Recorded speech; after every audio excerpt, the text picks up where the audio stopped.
What you're about to discover about Mary Magdalene will completely change your perception of biblical history. The Gospel of Mary isn't just another ancient text, it's proof of a secret relationship that the Church tried to hide for 2,000 years. While the official version presents her as a simple follower, the Gnostic texts reveal a woman who wasn't just Jesus's most beloved, but also the only one worthy of receiving his deepest knowledge. Why did the other apostles question this relationship? Why did Peter show so much hostility? And more importantly, why did Jesus frequently kiss Mary in front of everyone, openly declaring his special love for her? The Gospel of Mary exposes a terrifying truth for the religious establishment. The true gnosis, the transformative knowledge, was entrusted to a woman, not to the men who founded the Church. This revelation doesn't just challenge religious patriarchy, it completely revolutionizes our understanding of early Christianity. Get ready for a truth that has been buried for centuries. What an amazing discovery this is, don't you think? The Gospel of Mary Magdalene is, without a doubt, one of the most fascinating documents that transport us to the beginning of Christianity. Emerging in the 2nd century AD, this text reveals a layer of spirituality that many are completely unaware of. It's as if suddenly a curtain was opened and we could peek behind the scenes of Christian history that never made it into the official books. Let's be real. Who hasn't wondered if there's knowledge that was left out of the Bible? That's right. These primitive Christian communities had access to teachings that, for reasons that still generate heated debates today, ended up not being part of the biblical canon. And check this out. These Gnostic texts were considered extremely important, not a footnote in history. Gnosticism was a powerful current of spiritual enlightenment that influenced many of the first communities. Here's the part that really piques our curiosity: the special relationship between Jesus and Mary Magdalene. Just imagine the scenario. In a patriarchal society, where women rarely occupied positions of spiritual prominence, Jesus breaks all protocols and shares with Mary knowledge that even his closest apostles didn't have access to. Can you visualize the impact of this? It's as if today a great spiritual teacher chose a single person to transmit his deepest teachings, ignoring the established hierarchy. What this gospel shows us is that Mary Magdalene possessed an unusual capacity to understand the deepest dimensions of Christian mysticism. She was considered worthy of a unique type of gnosis, that transformative knowledge that goes far beyond mere intellectual information. It's like that difference between reading about how meditation works and actually experiencing a profound awakening during practice. Mary probably experienced a level of consciousness that set her apart from other followers. It's fascinating to think about how we apply this in our lives today. When we face our own spiritual challenges, how often do we feel like the other apostles, waiting to receive all the ready-made answers? What if, like Mary, we were invited to seek a direct connection, a personal experience with this transformative energy? Think about this. Perhaps the path isn't to blindly follow sacred texts, but to develop our own capacity for gnosis, for direct knowledge. Who knows, like Mary, aren't you also being called to a deeper awakening, one that goes beyond what is taught in conventional religions? The figure of Mary Magdalene is wrapped in such fascinating mystery, isn't it? It's almost like we're looking at a magnificent stained glass window with several missing pieces. When we dive into the Gnostic texts to discover who this woman was, before meeting Jesus, we're faced with an enigma that invites us on a journey of deep spirituality. It's curious how we know so much about her relationship with Jesus and so little about her past. The Gnostic Gospels, like the Gospel of Mary and the Gospel of Philip, are authentic treasures of spiritual enlightenment, but they seem more interested in what Mary became than in what she was. It's as if her previous biography was just a prelude to the great concert that would come later. This makes us wonder, was her past less important because true awakening only happened when she met Jesus? Or was her earlier history deliberately erased because it didn't fit the narrative they wanted to build? The mysticism present in the non-canonical texts focuses mainly on the teachings Mary received and her ability to understand dimensions of Gnosticism that few could reach. Imagine how fascinating it would be to have access to information about how she lived, what she did, what she believed before this transformative encounter. It would be like finding the missing pieces in a spiritual puzzle that would help us better understand the very nature of the gnosis that Jesus transmitted. This absence of information about her past leads us to an interesting reflection on our own spiritual path. How often do we value only the moment of our awakening, forgetting that our entire previous trajectory is also part of that process? Our consciousness doesn't suddenly awaken from nothing. There's always a path traveled, even if apparently disconnected, that prepares us for the moment of revelation.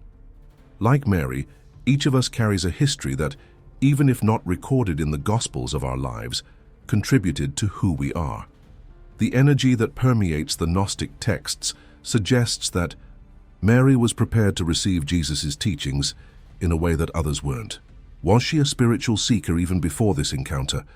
Had she already explored paths of occult knowledge in her previous life? These questions remain without definitive answers, but they open doors for us to contemplate how our own previous searches, even when they seem to lead nowhere, may be preparing us for a transformative encounter with knowledge that will change everything. Like a river that flows through valleys and mountains before reaching the ocean, our spiritual journey has stages that, although invisible to others, are essential to our destiny. All right, let's debunk a myth that has persisted for centuries, shall we? The image of Mary Magdalene as a repentant prostitute is possibly one of the biggest distortions in the history of Christianity. Isn't it astonishing how a narrative with no foundation in the original texts has managed to penetrate so deeply into the collective consciousness? The Gnostic texts present us with a completely different reality, which invites us to rethink not only who Mary was, but also how we interpret female figures in spiritual traditions. When we dive into the Gospel of Mary, we find a woman who radiates elevated spirituality, a disciple whose level of enlightenment set her apart among Jesus' followers. Far from being a sinner waiting for redemption, Mary emerges as someone already spiritually advanced, capable of receiving revelations and special knowledge. It's almost as if she possessed a prior preparation that made her an ideal vessel for the deepest gnosis. Imagine the shock this must have caused in a patriarchal society, a woman being considered worthy of teachings that even the male apostles didn't receive. The Gospel of Philip is absolutely revealing when it describes the relationship between Jesus and Mary Magdalene, explicitly stating that she was the companion of Jesus and that he loved her more than all the disciples. The text goes even further, mentioning that Jesus frequently kissed her, which caused jealousy among the other disciples who questioned, "Why do you love her more than all of us?" And Jesus' answer is profoundly mysterious. "Why do I not love you like her?" This passage suggests an intimacy and closeness that transcends the traditional master-disciple relationship. We're not talking about just a dedicated follower, but someone who shared with Jesus a special connection, a consciousness attunement that allowed a transmission of mysticism that others couldn't access. This special relationship challenges us to rethink our own connection with the divine. How often do we approach spirituality as a transaction, sin and redemption, instead of a relationship of love and mutual knowledge? What if, like Mary, we were invited to a more intimate relationship with divine energy? Perhaps Gnosticism is inviting us to abandon the idea of God as a distant judge, replacing it with an experience of loving union that transforms our entire being, not through guilt, but through true awakening. It's fascinating how this perspective on the relationship between Jesus and Mary Magdalene resonates with occult teachings in various traditions. The union of masculine and feminine as a path to complete spiritual understanding is a recurring theme in diverse mystical schools. When we look at Mary Magdalene through this lens, we see her not as a woman whose story began when she was saved, but as Jesus' spiritual counterpart, the representation of the feminine aspect of divinity. And this invites us to question, doesn't our own spiritual journey also depend on integrating the masculine and feminine aspects of our consciousness? Like Mary and Jesus, aren't we called to find completeness through the union of opposites within ourselves? Now here's a revelation that makes us rethink everything.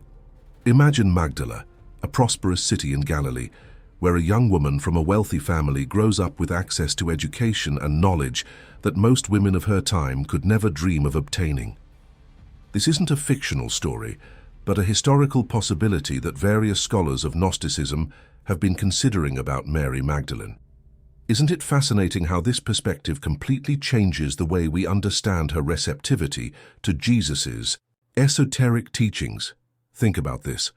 What if Mary wasn't just another follower who happened to understand the deepest teachings, but someone who already possessed an intellectual and spiritual background that specifically prepared her for this transformative encounter?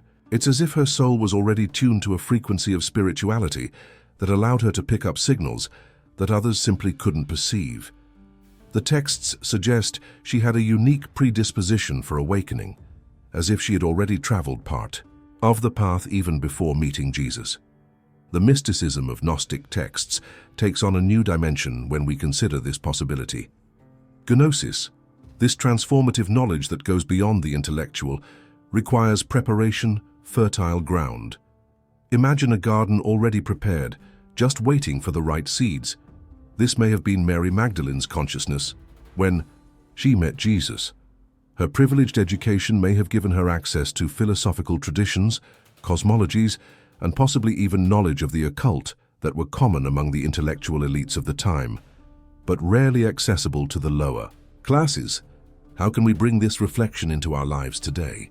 I ask you, have you considered how your previous experiences, studies, casual encounters, and even the challenges you've faced might be preparing you for a transformative insight that is yet to come?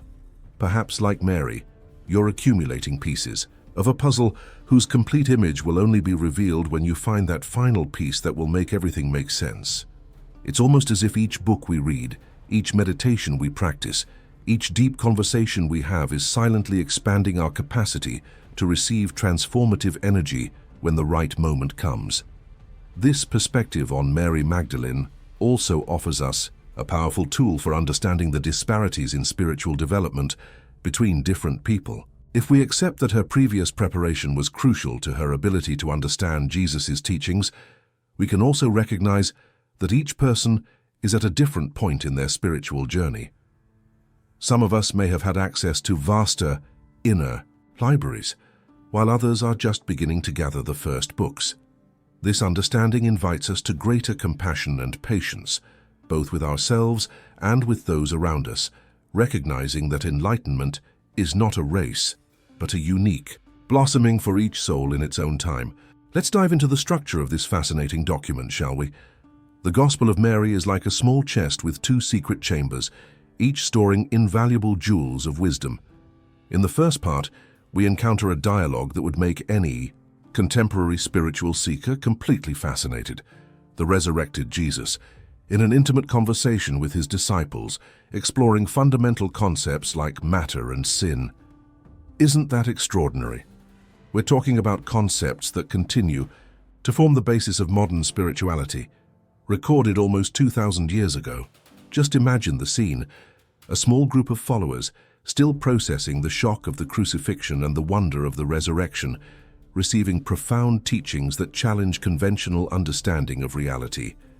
Jesus isn't offering them simple rules or rigid dogmas, but inviting them to a deep exploration of the nature of human consciousness and its relationship with the divine. This type of dialogue perfectly reflects the essence of Gnosticism. It's not about blindly believing, but about understanding intimately through gnosis, through direct and transformative knowledge. The second part of the Gospel is where we find the real bombshell. Mary begins to share visions and teachings she received from Jesus in private. Imagine the scene. A woman stands up among the apostles and begins to reveal knowledge that not even Peter or John had received. The tension in the environment must have been palpable. What follows is a conflict that echoes through the centuries. Peter, representing the established male authority, indignantly questions, "Why would Jesus speak privately with a woman?" Can't you feel the energy of this moment? It's the clash between the patriarchal hierarchical paradigm and a new model of spiritual enlightenment that transcends such limitations. The text contains profound metaphysical teachings about the soul's journey, describing how it ascends through 4 levels of the cosmos and is questioned by four powers. This isn't just a mystical account, but a map for our own inner awakening. The Gospel teaches that knowledge, true gnosis, is the key to overcoming these forces that prevent us from achieving spiritual freedom. It's almost as if it's telling us that our greatest obstacles aren't external, but rather the internal blockages of our own consciousness that hasn't yet been illuminated by transformative knowledge. The Hermetic principle that all is mind emerges as the philosophical basis of these teachings. This revolutionary idea, which resonates through the millennia from ancient occult texts to modern studies of quantum physics, suggests that the reality we experience is, ultimately, a projection of our own consciousness.